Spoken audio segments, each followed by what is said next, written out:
আল্লাহ রাব্বুল আলামিন তিনি বলেন কুল্লু মান আলাইহা ফানিউ ওয়া ইয়াবকা ওয়াজহু রাব্বিকা যুল জালালি ওয়াল ইকরাম। আল্লাহু আকবার।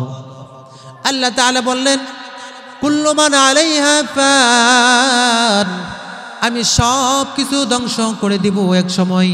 ওয়া ইয়াবকা ওয়াজহু রাব্বিকা যুল জালালি ওয়াল ইকরাম, একমাত্র জীবিত থাকবো আমি, একমাত্র আমি থাকবো, আর সব কিছু ধ্বংস করে দেব।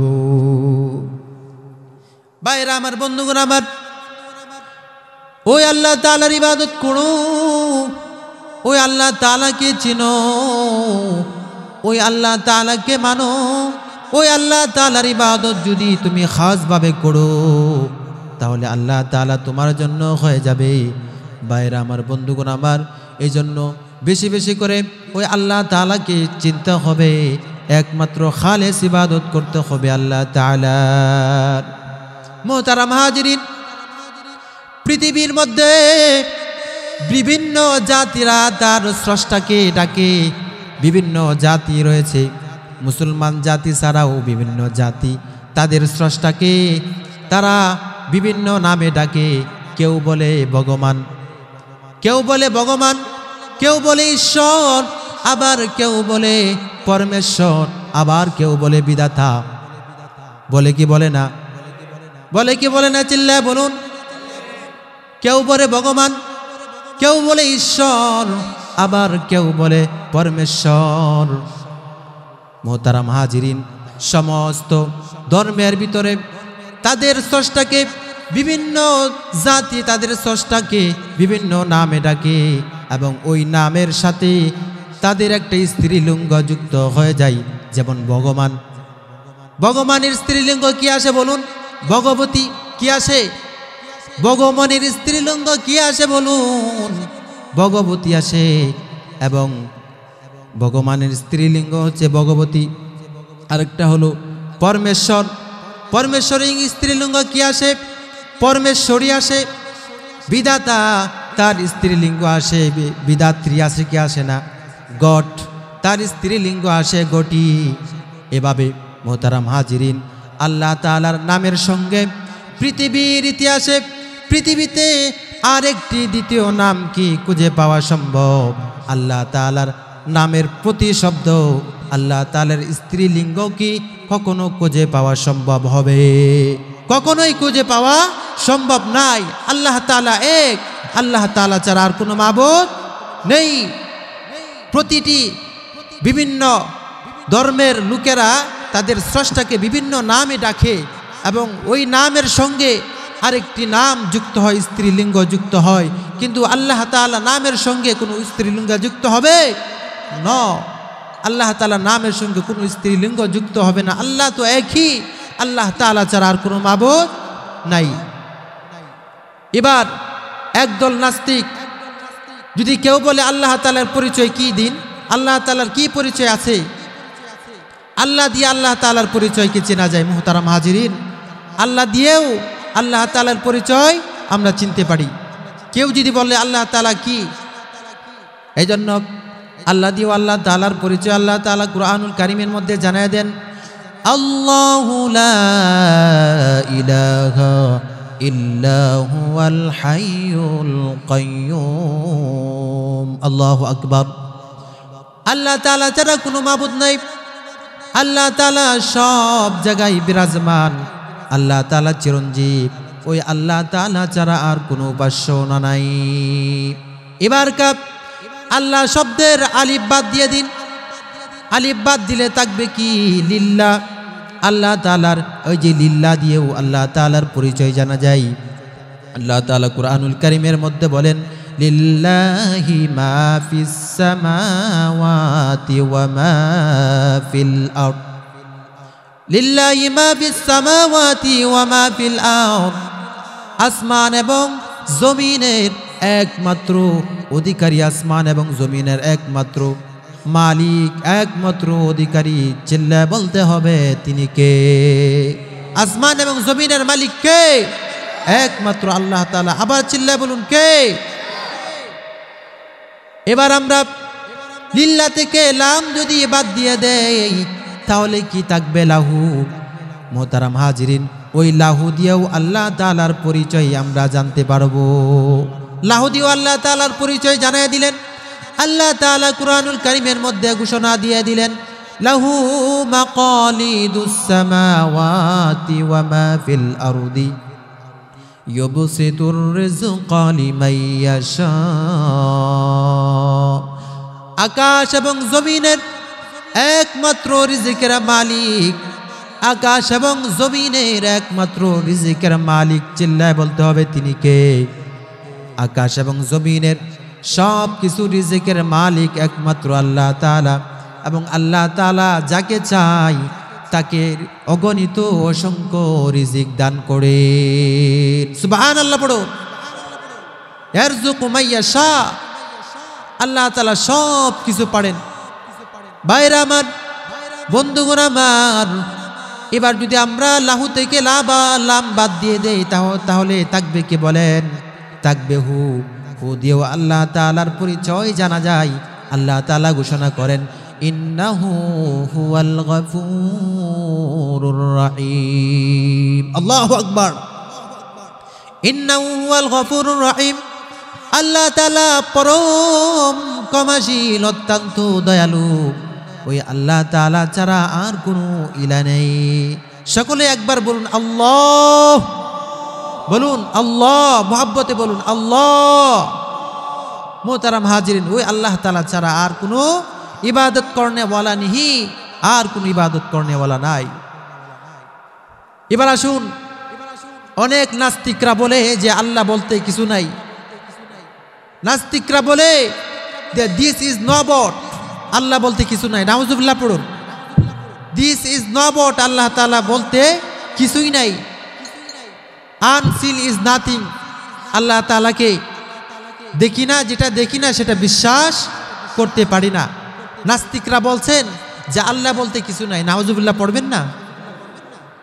আল্লাহ বলতে কিছু নাই, আনসিন ইজ নাথিং, যেটা দেখি না সেটা বিশ্বাস করি না। নাউজুবিল্লাহ পড়ুন। বলুন আল্লাহ আছে না নাই? আল্লাহ আছে না নাই? মুহতারাম হাজিরিন, ওই নাস্তিক তারা এমন এমন উক্তি পেশ করে বলে যেটা দেখি না সেটা বিশ্বাস করি না। এবার বলুন, আমরা দুনিয়ার জমিনে অনেক জিনিস আছে যেগুলা দেখতেছি না কিন্তু বিশ্বাস করি। আছে না নাই? আছে না নাই? বন্ধুগণ আমার, দুনিয়াতে অনেক জিনিস রয়েছে যেগুলা আছে কিন্তু আমরা দেখি না, অথচ আমরা বিশ্বাস করি। যেমন আমাদের দৃষ্টিশক্তি আছে, ওই দৃষ্টিচক্ষু দিয়ে আমরা চোখে দেখতে পাই, অথচ ওই দৃষ্টিশক্তি দেখা যায় না। কথা কোন ঠিক না বেটে? আমাদের শ্রবণ শক্তি আছে, যে শ্রবণ শক্তি দিয়ে আমরা কানে শুনতে পাই, ওই শ্রবণ শক্তি দেখা যায় না, অথচ আমরা ওই শ্রবণ শক্তিকে বিশ্বাস করি। আমাদের বাক শক্তি আছে, যে বাক শক্তি দিয়ে আমরা কথা বলতে পারি, অথচ ওই বাক শক্তি দেখা যায় না। আছে না নাই? বাক শক্তি আছে, আমরা কথা বলতে পারি, কিন্তু ওই বাক শক্তি কি জিনিস আমরা দেখি না। তাহলে বোঝা গেল পৃথিবীর জমিনে অনেক কিছু আছে যেটা আমরা দেখি না কিন্তু আমরা বিশ্বাস করি। মোহতারাম হাজিরিন, এভাবে আমাদের অন্তরের ভিতরে, আমাদের দেহের ভিতরে একটি রূহ রয়েছে। কি আছে বলেন? আমাদের দেহের ভিতরে রূহ আছে, রূহ, অথচ ওই রূহকে আমরা দেখি না, কিন্তু এই রূহ আছে, সকলে বিশ্বাস করি। প্রতিটি প্রাণের ভিতরে কি রয়েছে বলেন? প্রতিটি শরীরের মধ্যে রূহ আছে না নাই? রূহ আছে না নাই? আপনাদের শরীরে কি রূহ নাই? রূহ আছে না নাই? চিল্লা বলতে হবে। এই জন্য আল্লাহ তাআলা বললেন, কুলির রূহু মিন আমরি রাব্বি। রূহ এটা কি জিনিস? আল্লাহ তাআলা বললেন, ওগো নবীজি আপনি বলে দিন, রূহ এটা আল্লাহ তাআলার পক্ষ থেকে একটি আদেশ। কুলির রূহু মিন আমরি রাব্বি, এই রূহ হলো আল্লাহ তাআলার পক্ষ থেকে একটি আদেশ, একটি আদেশ। বন্ধুগণ আমার, আমাদের শরীরের ভিতরে রূহ আছে কিন্তু আমরা দেখি না, ওই রূহ দেখা যায় না। যে রূহ থাকার কারণে আমাদের হাত নড়ে, যে রু থাকার কারণে আমাদের পা নড়ে, যে রু থাকার কারণে আমরা কথা বলতে পারি, জিহ্বায় স্বাদ অনুভব করতে পারি, যে রু থাকার কারণে দেমাগে আমরা অনুধাবন করতে পারি, অথচ ওই রু দেখা যায় না। রু কি দেখা যায়? আর যদি আমাদের শরীরের ভিতরে রু না থাকতো, তাহলে আমরা শরীরের ভিতরে যদি রু না থাকে, তাহলে ওই ব্যক্তির নাম হয়ে যাবে লাশ। ওই ব্যক্তি ইন্তেকাল করবেন, মারা যাবেন, ওই ব্যক্তিকে আর মানুষ বলবে না, ওই ব্যক্তিকে বলবে লাশ।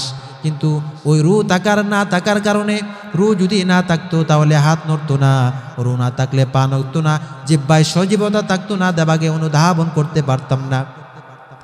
ওই মোট কথা, পুরা শরীরটাকে যে জিনিসটা সচল করে রেখেছেন, চিল্লায় বলতে হবেন সেই জিনিসটার নাম কি? রূহ।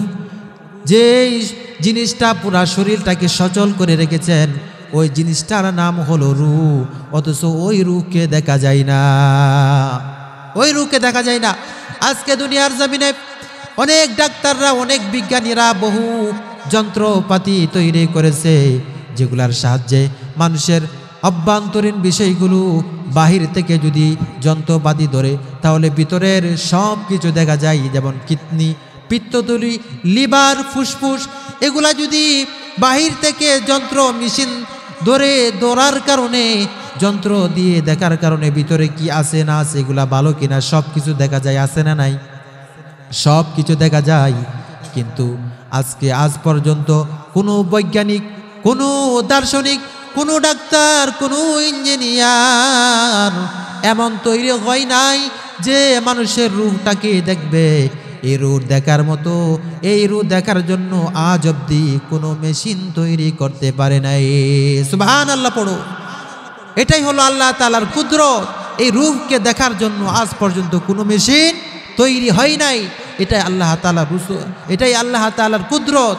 এখনো তৈরি করতে পারি নাই, ভবিষ্যতেও পারবে না। কথা কোন ঠিক না বেঠে? এই রূহকে দেখার জন্য কোনো মেশিন আজ পর্যন্ত তৈরি হয় নাই। মুহতারাম হাজিরিন,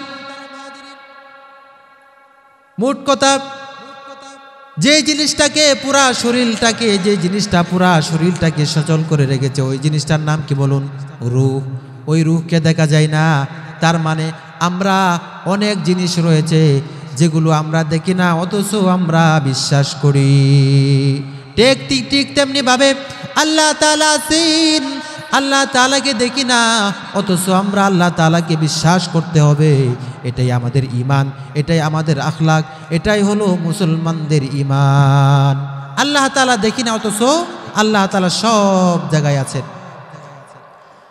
ভাইরা আমার, বন্ধুগণ আমার, কাল হাশরের ময়দানে আল্লাহ তাআলা যখন জান্নাতীরা জান্নাতে চলে যাবে, জাহান্নামীরা জাহান্নামে চলে যাবে, জান্নাতীদেরকে আল্লাহ তাআলা উদ্দেশ্য করে বলবেন, ওগো জান্নাতীরা, তোমাদেরকে আমি সব নিয়ামত দিয়েছি দুনিয়ার জমিনে, এবং তোমাদেরকে জান্নাত দিয়েছি। তোমরা কি আরো কিছু জিনিস দেখার বাকি আছে কিনা? থাকলে আমাকে বলো।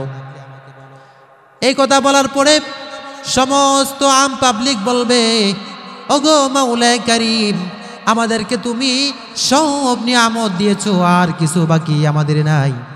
এরপরে উলামায়ে কেরাম, যারা উম্মতের উলামায়ে কেরাম আছে, তারা বলবেন, ওগো আল্লাহ, যার জন্য দুনিয়ার জমিনে আমরা এত ইবাদত করেছি, এত বন্দেগী করেছি, ওই মহান মালিক, ওই মহান রব্বুল আলামিন, আমরা তোমাকে এক নজরও দেখতে চাই।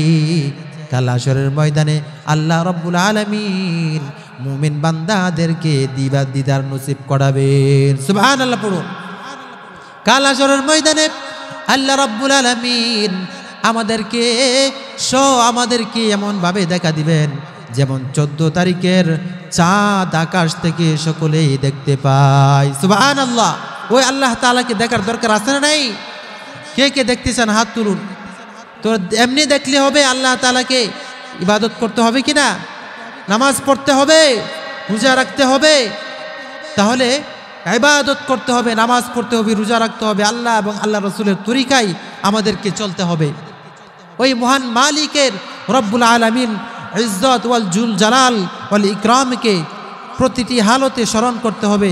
আল্লাহ তাআলার স্মরণ যদি আমাদের অন্তরের ভিতরে থাকে, তাহলে আর কিছু লাগবে না। ভাইরা আমার, বন্ধুগণ আমার, ওই আল্লাহ তাআলা কত দয়াময়, আল্লাহ রাব্বুল আলামিন। আল্লাহ তাআলা আমাদেরকে দুনিয়ার জমিনে সৃষ্টি করেছেন। এক নাস্তিক আল্লাহ তাআলাকে অস্বীকার করে বসলো। উমাইয়া খলিফার মাহাদির আমলে এক নাস্তিক বলল, আল্লাহ বলতে কিছু নাই, নাউজুবিল্লাহ পড়ুন, নাউজুবিল্লাহ পড়ুন, আল্লাহ বলতে বলি কিছু নাই। উমাইয়া খলিফা মাহাদির আমলে এক নাস্তিক তিনি বলছেন যে আল্লাহ বলতে কিছু নাই, নাউজুবিল্লাহ পড়ুন। যেটা দেখি না সেটা বিশ্বাস করি না। সে গোটা মুসলিম জাতির কাছে চ্যালেঞ্জ ছুড়ে দিল যে আল্লাহ বলতে কিছু নাই। আল্লাহ আবার কি? যেটা দেখি না। পৃথিবী যেটা যেভাবে সৃষ্টি হয়ে আসছে পৃথিবীর শুরু লগ্ন থেকে, এটা এভাবে প্রাকৃতিকভাবে চলছে। আল্লাহ বলতে কিছুই নাই। এই দুনিয়ার জমিনে আল্লাহ বলতে কিছুই নাই। আসুক, যদি এমন কোনো ব্যক্তি থাকে যে আল্লাহকে প্রমাণ করতে পারবে, আমি চ্যালেঞ্জ মোকাবেলা করলাম। উমাইয়া খলিফা মাহাদির আমলে যখন এই কথা বললেন, খলিফা টেনশনে পড়ে গেলেন, খলিফা চিন্তায় পড়ে গেলেন। ওই নাস্তিকের মোকাবেলা কে করবে? আল্লাহ তাআলা যে আছে এটা সাবিত কে করতে পারবে? ভাইরা আমার, বন্ধুগণ আমার, এরপরে উমাইয়া মাহাদির আমলে ওই খলিফার একজন রাষ্ট্রদূত, ওই জামানার সবচেয়ে বড় আলেম ইমাম আবু হানিফা রহমাতুল্লাহি আলাইহির কাছে গেলেন। ইমাম আবু হানিফা রহমাতুল্লাহি আলাইহির কাছে যায়া বললেন, ওগো ইমাম সাহেব, এক নাস্তিক চ্যালেঞ্জ দিয়ে দিল যে আল্লাহ বলতে কিছু নাই। কোনো মানুষ কি আছে যে আল্লাহ তাআলাকে প্রমাণ আছে যেটা প্রমাণ করতে পারবে? খলিফা আমাকে আপনার কাছে পাঠিয়েছেন। আল্লাহ তাআলাকে প্রমাণ করার জন্য রাজদরবারে আপনাকে খলিফা তলব করেছেন। এই কথা শোনার পরে হযরত ইমাম আবু হানিফা রাহমাতুল্লাহি আলাইহি বললেন, যাও আমি আসবো, আমি খলিফার দরবারে আসতেছি। এবার খলিফার সমস্ত উজির নাজির, সমস্ত গণ্যমান্য ব্যক্তিরা এবং ওই নাস্তিক একটি বৈঠকের ভিতরে বসা ছিল।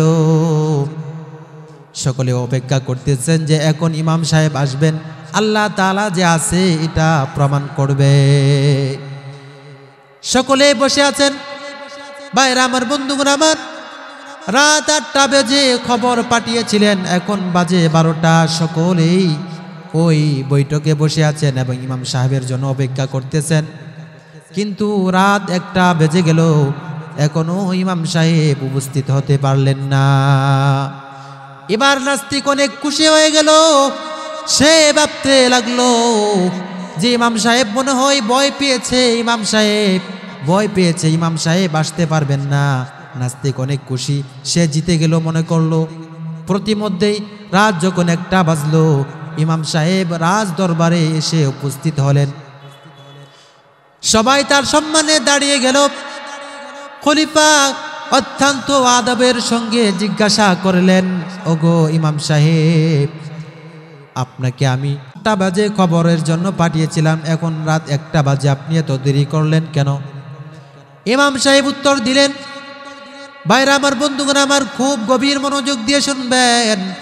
ইমাম সাহেব উত্তর দিলেন, আমি রাস্তায় আসতেছিলাম, আমি যখন নদীর তীরে আসছি তখন কোনো নৌকাও পাচ্ছিলাম না, কোনো মাঝিও ঘাটে ছিল না।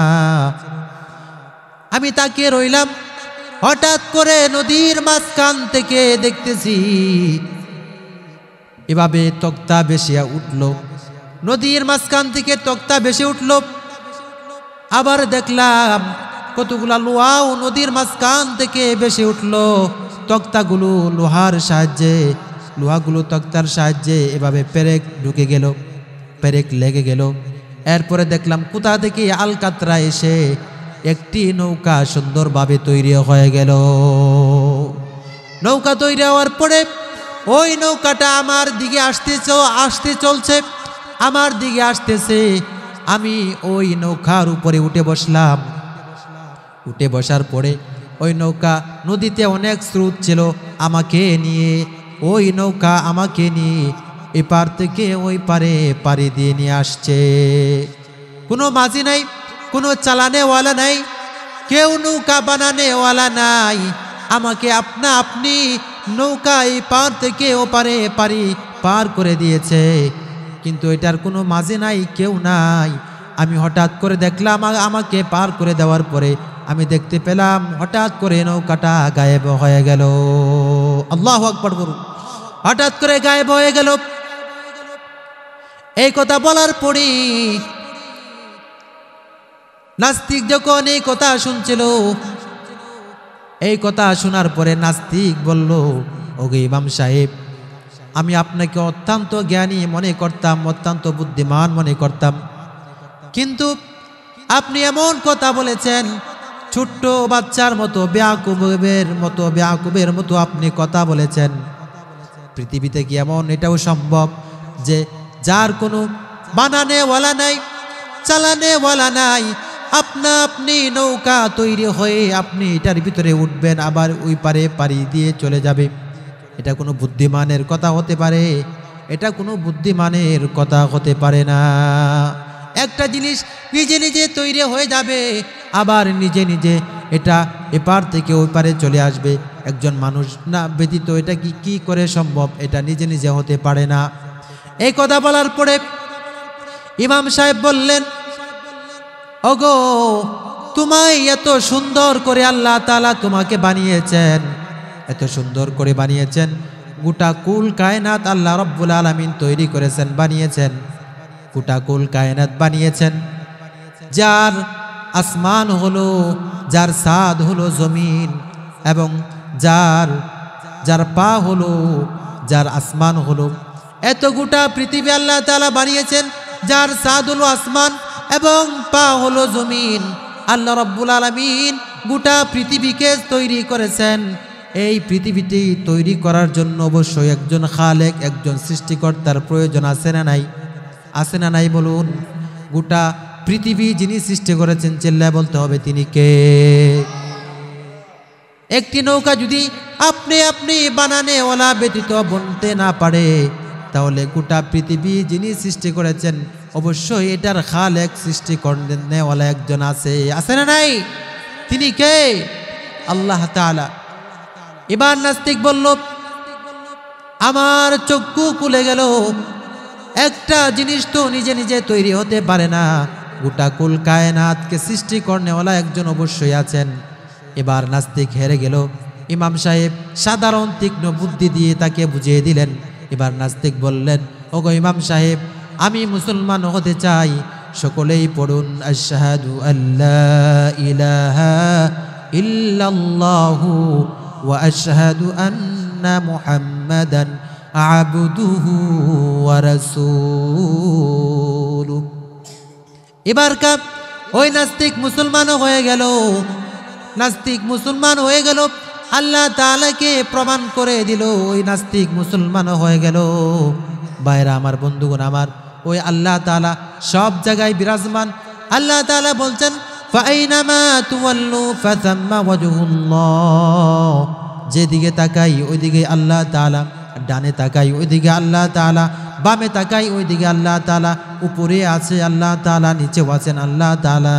ফাআইনামা তুওয়াল্লু ফাসাম্মা ওয়াজহুল্লাহ। আল্লাহ তাআলা সব জায়গায় বিরাজমান।